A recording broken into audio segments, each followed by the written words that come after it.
राज्यातल्या स्थानिक स्वराज्य संस्थांच्या निवडणुकांचा पहिला टप्पा पार पडलाय. 246 नगर परिषदा आणि 42 नगरपंचायतींच्या निकालातून राज्याचं राजकारण वेगळ्या वळणावर जात असल्याचं सिद्ध होतंय.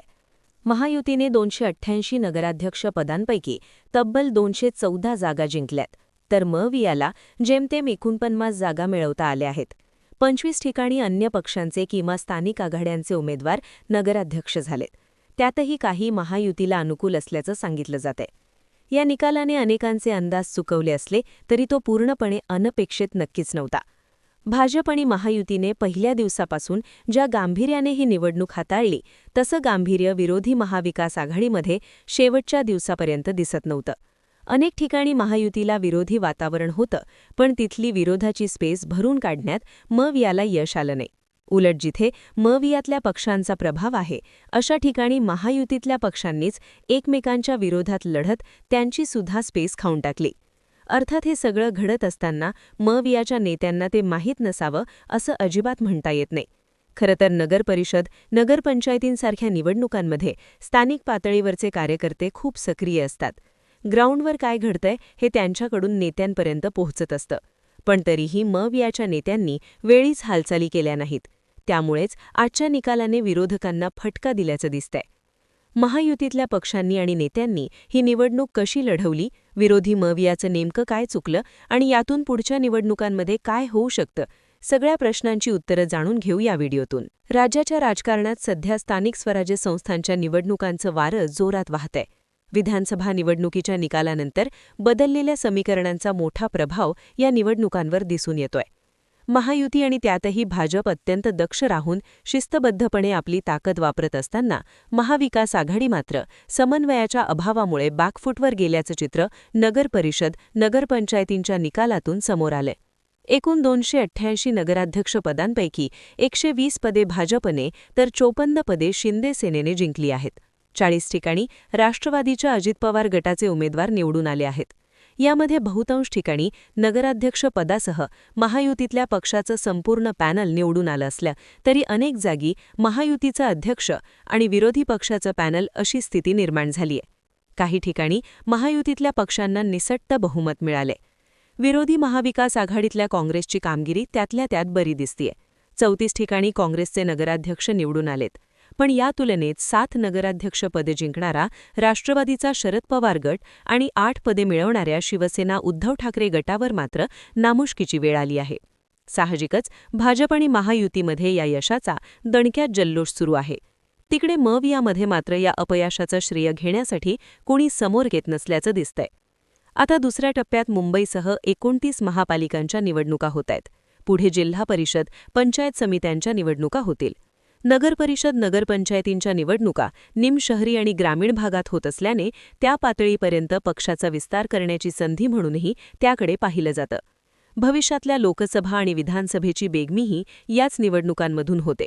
त्यामुळे या निवडणुका राजकीय पक्षांसाठी स्वतःची ताकद वाढवण्यासाठी महत्त्वाच्या ठरतात.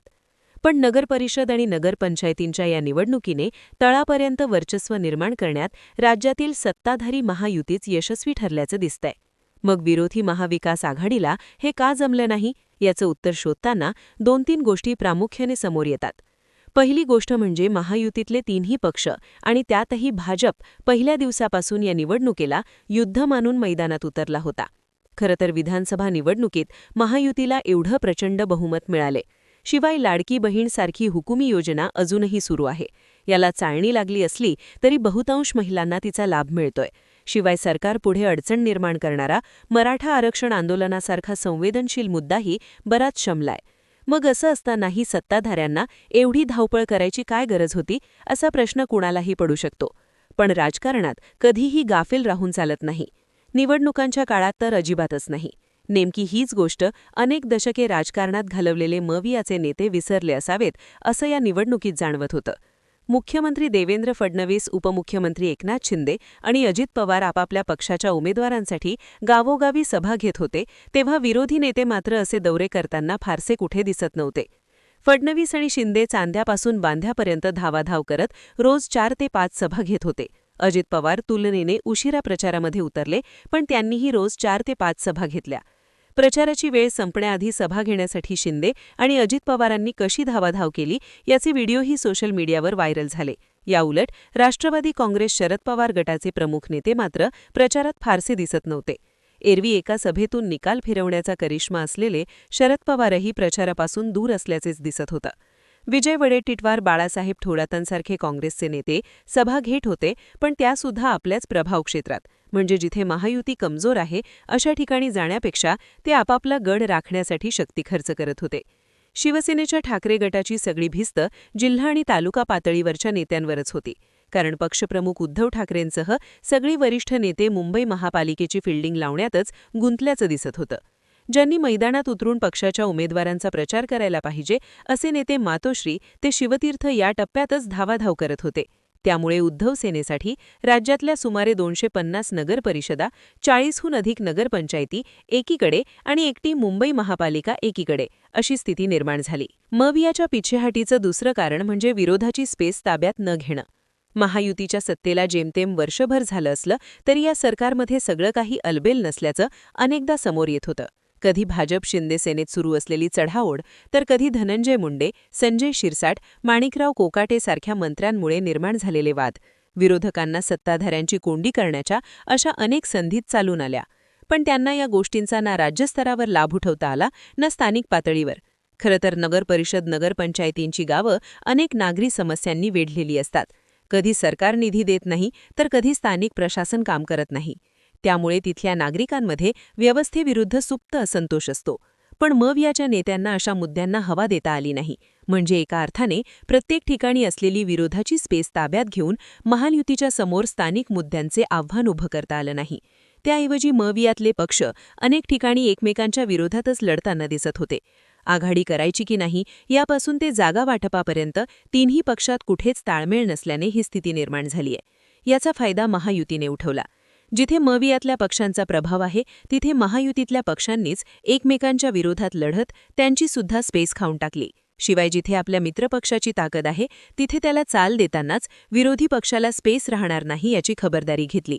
त्याचवेळी जिथे मवियाची ताकद आहे तिथे प्रसंगी तडजोड करत ती जागा आपल्याकडे आणण्याचा प्रयत्न केला. यासाठी फलटणचं उदाहरण देता येईल.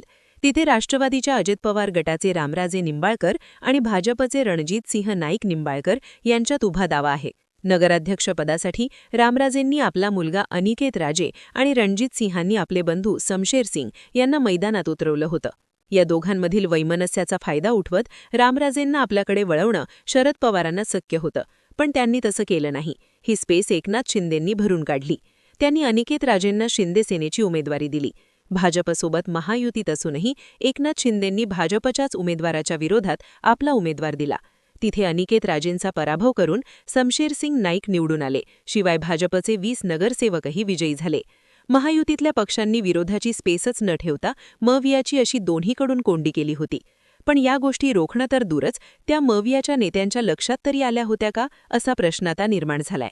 मवियाला फारसं यश न मिळण्याचं तिसरं कारण म्हणजे या आघाडीच्या नेत्यांना स्थानिक मुद्द्यांना हात घालता आला नाही. नगरपरिषद, नगरपंचायतींच्या निवडणुकांमध्ये फक्त आणि फक्त स्थानिक मुद्देच निर्णायक ठरतात.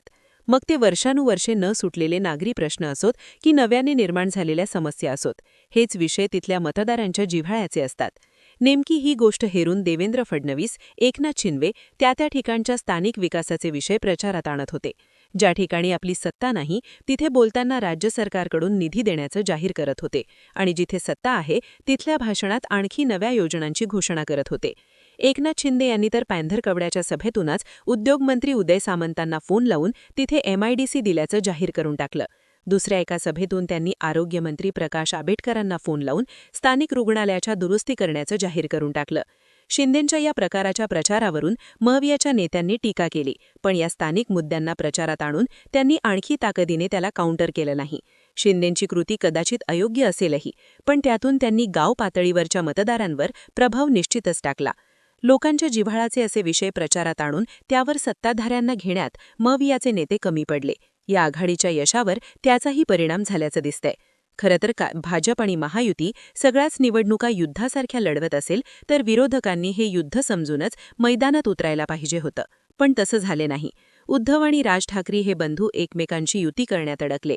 शरद पवार या दोघांना आपल्यासोबत आणण्यातच गुंतले आणि काँग्रेसचे नेते दोघेही ठाकरे नको आमचं आम्ही लढू असं म्हणत उसनं अवसान आणण्यातच दंगले. एकूणच या स्थितीमुळे मवियाद ही वेळ आली असावी असं दिसतंय. एकीकडे विधानसभेतील विरोधाची स्पेस आक्रसली असताना आता नगरपरिषदा नगरपंचायतींमध्येही अशी स्थिती निर्माण झाली आहे. शिवाय या निवडणुकीने महाविकास आघाडीचा प्रभाव जवळपास संपवल्याने भविष्यातल्या तिच्या अस्तित्वाबाबतही प्रश्नचिन्ह उभं राहिलं आहे. या सगळ्याविषयी तुम्हाला काय वाटतं? नगरपरिषदा नगरपंचायतींच्या या निवडणुकीत मवियाला कशामुळे फटका बसला असावा? तुमच्या प्रतिक्रिया कमेंट करून नक्की सांगा आणि अशाच माहितीपूर्ण व्हिडिओंसाठी गजानन मराठी या YouTube चॅनलला नक्की सबस्क्राईब करा.